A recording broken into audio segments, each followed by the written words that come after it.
Welcome to The Explainer.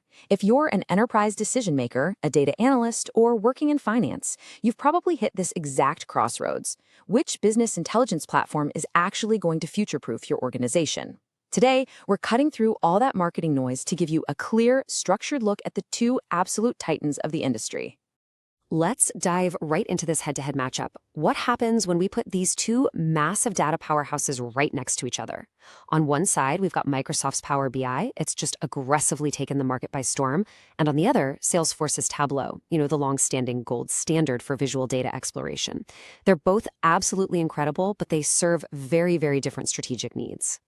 Here's our roadmap for today's Explainer. We'll be covering the BI market leaders, the integration reality check, Power BI's core strengths, Tableau's strategic advantages, the 2025 pricing breakdown, and finally, making the right choice. All right, Section 1, the BI market leaders. Let's take a look at the global market share. The sheer market footprint here is just staggering. When we look at the 2025 and 2026 data, Power BI commands a 22.45% market share, while Tableau sits solidly at 17.75%. Add those up, and together, they hold roughly 40% of the entire BI platform market. Think about that. In a landscape totally crowded with countless software options, almost half of the global enterprise market has consolidated around just these two solutions. To really understand why these two are the undisputed heavyweights, you just have to look at their enterprise footprint. Power BI currently serves over 120,000 companies. And get this, a massive 97% of the Fortune 500 use it. Meanwhile, Tableau retains this incredibly loyal base of nearly 100,000 customer accounts worldwide. They absolutely dominate across North America, Europe, and the rapidly growing APAC region. Moving right along to Section 2, the integration reality check. Let's see how these tools handle foundational systems like Excel and Workday. Okay, we really need a reality check here because there's a big myth-busting truth we have to cover. Neither tool replaces Excel for building your actual financial models. I love how Redcliffe Training puts it. Power BI and Tableau are the frames. Your financial model is the painting. If you're building a three-statement model or a discounted cash flow valuation, all that complex cell-by-cell logic, that still happens in Excel.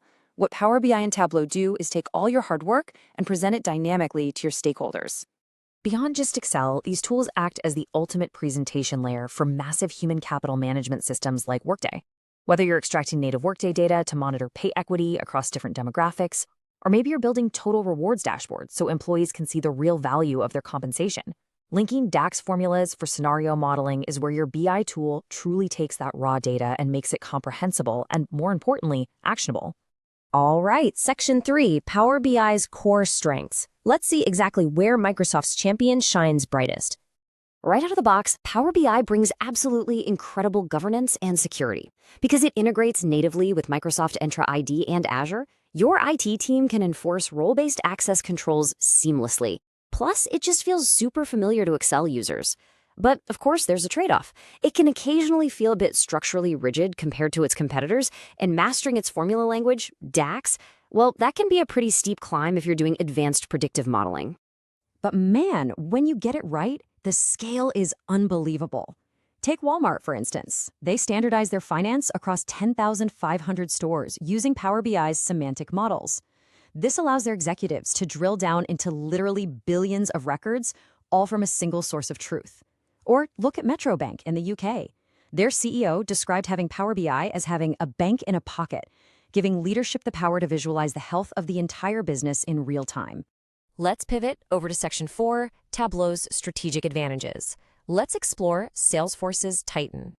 So Tableau is really famous for its exploratory flexibility. If your data lives across a bunch of diverse non-Microsoft environments like Oracle, Salesforce, or AWS, Tableau's data blending is just exceptional. It gives analysts absolute visual freedom to craft these highly compelling layered data narratives. However, that power definitely comes at a cost. It generally carries a higher price tag, and there's a steeper learning curve for users to truly master its VisWheel engine, which is the underlying tech that gives you that amazing drag-and-drop visual exploration. The return on that investment, though, it can be massive. HSBC uses Tableau to enhance global risk management across vast amounts of customer data.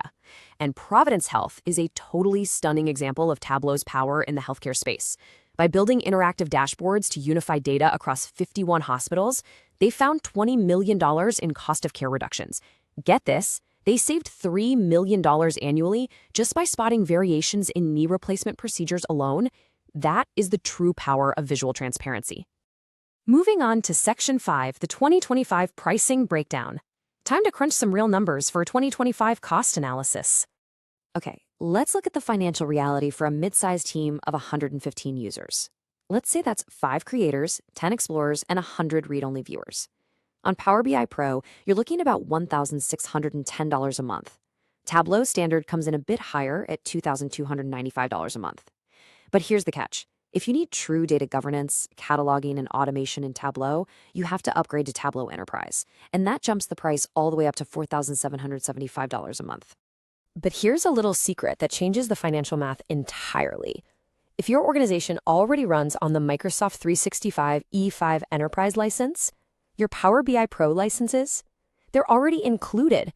That means your publishing, sharing, and collaboration costs are effectively zeroed out for those users. As you can imagine, this is a massive driver for Power BI's explosive adoption rate. Finally, Section 6, making the right choice. Let's figure out which tool actually fits your organization. Ultimately, there's no single best tool out there, right? There's only the best tool for your specific environment. You should choose Power BI if your organization prioritizes a unified Microsoft infrastructure, strict IT governance, and cost-effective scalability. On the flip side, choose Tableau if your primary need is handling highly complex multi-cloud datasets, and you really want to give your analysts absolute freedom to build customized, exploratory visual storytelling. So as you reflect on this explainer, I want you to ask yourself this one defining question. Which tool actually fits your existing architecture and compliance posture? Because honestly, a beautiful dashboard built on a disconnected infrastructure is really just a well-dressed mistake. Start with your data foundation, and the right choice is going to become crystal clear. Thank you so much for joining me for this explainer. Keep asking questions and keep exploring your data.